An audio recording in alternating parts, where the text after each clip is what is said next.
네, 스포츠 브리핑 시간입니다. 광주일보 김여울 기자 연결합니다. 안녕하십니까?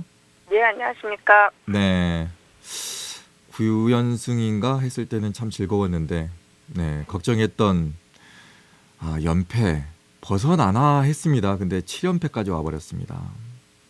네, 충격적이긴 9연승, 합니다. 예. 네, 그렇습니다. 9연승 기간에는 지고 있어도 질 것 같지 않은 그런 느낌 분위기였다면 네, 지금 최근 기아를 보면은 이기고 있어도 이길 것 같지 않은 그런 분위기고요. 어제 경기도 페냐를 상대로 해서 초반에 3점을 뽑아내긴 했지만 바로 역전 허용하면서 결국 7연패까지 왔습니다. 12일 삼성전에서 시작된 패배. 중간에 비로 좀 경기들이 취소되기도 했었고, 지난 주말에는 두산과의 경기, 토요일 경기가 또 비로 취소되면서 이제 월요일 경기까지 진행이 됐는데, 두산에게 약한 모습 이번에도 또 계속됐고요. 또 LG와의 경기에 이어서 하나전 패배까지 해서 지금 7연패인데 어제 상황도 보고 그러면은 점수를 뽑아내긴 했지만 또 실책으로 기록이 되지는 않긴 했지만 수비에서 실수들이 나오면서 안 그래도 좀 투수들의 부담이 많은 상황인데 여기에 이제 투수들 어깨가 더 무거워지면서 결국 또 어제 역전 허용을 했고요. 7연패에 빠지면서 6위로 내려와 있는 상황. 5위 SSG와 한 경기 차고요. 4위 두산은 3경기 차까지 벌어졌습니다. 네. 박찬호의 공백도 너무 커 보였고, 또 지난 경기에서 그 나성범이 3루 쪽, 제 기억으로는 3루 쪽 슬라이딩 하다가 네. 오른쪽인가 왼쪽 허벅지 쪽을 네. 만지던데, 그때 네. 이후로 부상으로 또 시즌 아웃 됐어요? 네, 나성범 선수 앞서서도 얼마 전에 그때도 이제 LG의 경기였었는데 본인의 파울 타구에 좀 다리를 맞으면서 많이 걱정들 하셨는데요. 그때는 다행히 타박 증세를 보였었고요. 그래서 이제 큰 한숨을 돌리긴 했지만 아무래도 이제 발가락 쪽에 좀 그 부담이 있다 보니 좀 힘들었던 것 같습니다. 이후에 또 팀 상황상 좀 지난 월요일 경기부터 또 바로 수비까지 소화를 했었고 또 박찬호 선수의 부상 상황도 그렇고 나성범의 부상 상황도 정말 팀이 지고 있는 상황에서 어떻게든 이겨보려고 어떻게 보면 굳이 또 몸을 찾았다면 안 해도 될 수 있는 플레이. 이제 박찬호 선수 같은 경우는 일루 헤드 퍼스트 슬라이드는 상당히 좀 위험한 플레이인데 본인도 모르게 이제 몸이 좀 그렇게 반응을 했던 거고 나성범 선수 같은 경우도 이 부상당한 타석에서 무사 2-3루 상황에서 적시타를 때리면서 1점까지 추격을 하는데 역할을 했습니다. 타점 올리고 나서 폭투로 2루까지 갔고요. 여기에 이제 김선빈 선수의 타구가 우익수 방향으로 갔고 이게 우익수 플레이가 됐는데 태그 플레이를 하면서까지 이제 3루까지 질주를 했습니다. 어떻게든 연패를 끊어보기 위한 나성범 선수의 질주였는데 그 장면에서 이제 햄스트링 부상이 왔고요. 재활은 이제 10주, 12주가 걸리는 상황이기 때문에 이 시즌을 마무리했다라고 보시면 됩니다. 그리고 이제 부상이 이제 그 검진 결과가 나왔던 날 나성범 선수를 만났었는데 아무래도 본인이 가장 좀 힘든 상황, 좀 흔히 말하는 멘붕이 왔다, 너무 힘들다라고 나성범 선수가 이야기했는데요. 이제 아무래도 본인이 더 힘들 수밖에 없는 게 열심히 하려다가 온 부상이고 올 시즌 초반에도 종아리 부상으로 많이 좀 고생을 했던 만큼 나성범 선수에게 좀 안타까운 올 시즌이 되고 말았습니다. 네. 반전을 노려야 될 것 같은데 일단 뭐 승률로 보자면 아직은 5할 때입니다. 예. 네. 반전을 어떤 식으로 해야 될까요? 야, 이거 감독도 이제 머리 아프겠습니다만은 이런 질문을 드리는 저도 좀 죄송하긴 하네요.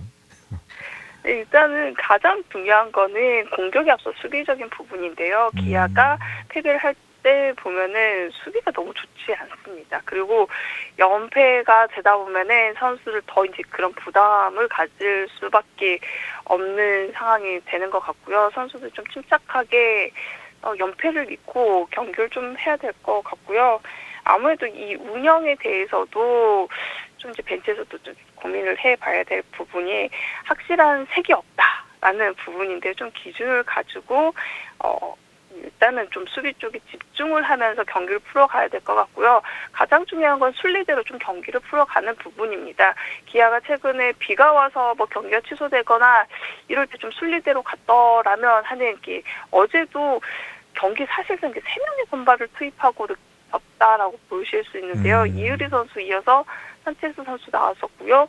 여기는 중간에 김기훈 선수도 나왔었는데 김기훈 선수 같은 경우도 비 때문에 등판이 계속 밀리면서 좀 그 컨디션이 100%는 아니었을 겁니다. 이제 한동화 선수도 앞서 잘 던졌었는데요. 지난 등판에서는 9일 만에 좀 마운드에 오르면서 결과가 좋지 못했는데 기아는 지금 가장 단일 경기 일정이 많고요. 거의 매일 이제 경기를 해야 되는 더블헤더 일정까지 있기 때문에 좀 순리대로 급하지 않게 차분하게 남은 경기 아직까지는 이제 기아가 가장 많은 경기가 있기 때문에 위에 팀들까지 아직까지는 좀 쫓아갈 수 있는 그런 여지가 있기 때문에 차분하게 순리대로 좀 경기를 풀어가야 될 것 같습니다. 네. 산체스까지 투입했다는 것은 네. 무조건 어제 경기는 이기려고 했던 건데 이기려고 했던 경기를 져버리니까 또 많은 충격이 있었을 것 같습니다. 하지만 어떻게든 반전을 해야 될 것 같고 남은 경기가 이제 얼마 남지 않았어요. 전체 경기가. 이 상황에서 이제는 더 이상은 이제 물러설 곳이 없다는 생각이 좀 드는데 하필이면 또 오늘 경기부터 또 KT입니다. 2위 팀. 네. 말씀하신 대로 이제 산체스 같은 경우도 이기려고 하긴 했지만 이제 한편으로 생각하면은 오랜 공백이 있었는데 불펜 피칭 2번 그 라이브 피칭 소화하고 바로 이제 실전에 투입을 했습니다. 결과가 좋았더라면은 좋았던 선택이긴 할 텐데 어제 이제 결과적으로는 이제 결과가 상당히 좋지 못했는데요. 2.2이닝 동안 홈런 하나 포함해서 7피안타 5실점을 하면서 결과가 좋지 못했고 산체스 선수 입장에서도 새로운 리그에 와서 여기저기 제한도 많고 제약도 많고 또 부상까지 오고 본인도 좀 답답한 그런 상황일 것 같은데 기아 입장에서는 산체스의 반전이 필요한데 좀 이 효과를 누릴 수 있을까 이 부분이 좀 고민이고요. 이제 KT와의 주말 3연전이 펼쳐지게 되는데 그나마 다행인 부분이 KT에게는 올 시즌 기아가 유일하게 좀 강했습니다. 7승 2패로 우위를 점하긴 했지만 지금 7연패 상황 여기에 가장 중요한 부상까지 겹치면서 좀 최악의 상황에 몰려있고 오늘 이제 KT 벤자민 선수를 상대해야 되는데요. 또 기아가 지금 파노니 선수가 출격을 하게 되는데 지난주 2차례 등판에서 파노니 선수 3개 피홈런이 기록이 되는 또 파노니를 내고도 2패를 기록했던 팀입니다. 좀 기아 입장에서 또 이번 3연전 치르고 나서 다음 주부터 또 원정 강행군을 펼쳐야 되는데 추석 연휴에도 쉴 틈이 없습니다. 창원으로 가서 더블헤더 포함 NC와 4경기, 이 경기가 사실상 가장 좀 이번 올 시즌에 가장 중요한 승부가 되지 않을까라는 좀 예상이 되고요. 그 다음에는 키움에 이어서 문학으로 가서 SSG와 2연전까지 추석에도 쉴 틈 없는 강행군으로 기아가 승리 싸움을 이어갈 예정입니다. 네. 일단 이렇게 힘들 때는 가장 먼저 보게 되는 게 이제 투수입니다. 투수가 좀 중심 잘 잡아줬으면 좋겠고 그리고 타력에서도 그걸 좀 뒷받침해줬으면 좋겠다는 생각이 듭니다.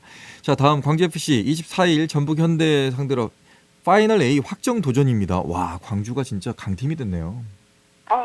정말 강팀이다라고 느낄 수 있는 게 앞서 이제 1위 울산을 깼었고요. A매치 휴식기 보내고 나서 FC 서울과의 원정 경기 서울과의 그 원정 경기는 항상 잘 싸우고도 무운이 따르지 않거나 아쉽게 승리를 거두지 못했는데 이번에 드디어 승리를 만들어냈습니다.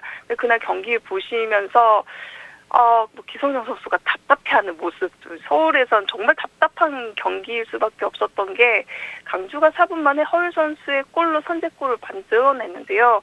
사실은 경기는 이제 서울이 주도를 했는데 점유율 61%를 가져갔고 무려 서울의 슈팅이 18개나 나왔습니다. 이 중 9개가 유효 슈팅으로 기록이 됐는데 이걸 김경민 선수가 모두 막아내면서 결국 1대0 승리를 만들어냈습니다. 중간에 이제 엄지성 선수가 골 세러머니를 하긴 했는데 그 앞선 과정에서 백하 선수의 파울이 선언이 되면서 무효골, 강주 입장에서는 답답할 수 있는 흐름에 승리를 가져왔고요. 이번에 이제 전북과의 홈 경기에서 승리를 거두게 된다면 이제 2경기가 경기가 파이널 라운드에 앞서 2경기가 더 남게 되는데 이 경기 결과 상관없이 광주가 파이널 A 두 번째로 확정을 하게 됩니다. 24일 오후 2시 전북과의 홈경기 진행이 되는데요. 표는 이미 매진이 됐습니다.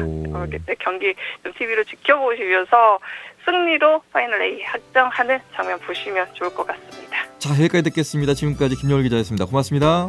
예, 감사합니다. 언제 어디서나 내 손 안의 뉴스. 광주 MBC 뉴스 유튜브 구독으로 함께하세요.